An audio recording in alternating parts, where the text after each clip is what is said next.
Petroleum act 1934 में हमारी मशावरत के बगैर तरमीम की गई तो मुल्क भर में पेट्रोल पंप्स बंद कर देंगे। पाकिस्तान पेट्रोलियम डीलर्स एसोसिएशन का बड़ा ऐलान। चेयरमैन अब्दुल समी खान ने कहा है कि एक्ट तरमीम में डिप्टी कमिश्नर और असिस्टेंट कमिश्नर को लामहदूद इख्तियारात दिए गए हैं, जिससे हरासानी और करप्शन बढ़ेगी, कारोबार करना मुमकिन नहीं रहेगा। पीर को वजीर पेट्रोलियम से डीलर एसोसिएशन का वक्त इस सिलसिले में हातमी मुज़ाकरात करेगा।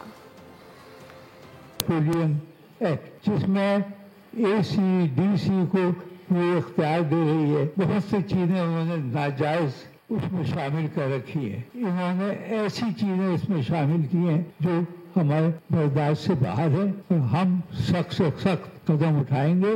आज मैं डेलीगेशन इस्लामाबाद भेज रहा हूँ, तो मिनिस्टर से मिलेंगे और उनको बताएंगे ये हमारे साथ बड़ी ज्यादती हुई है। अगर हमें वहाँ मायूसी हुई तो हम सख्त से सख्त कदम उठाएंगे। बंद हो सकता है और क्या होगा। हम जो भी मुतालबात करते हैं उनके काम से इधर से उधर निकल जाते हैं। स्पिलिंग की इंतहा कर दी है।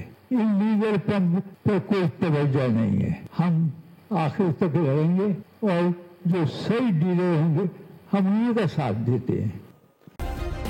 सब्सक्राइब करें और बेल दबाएं ताकि कोई खबर रह न जाए।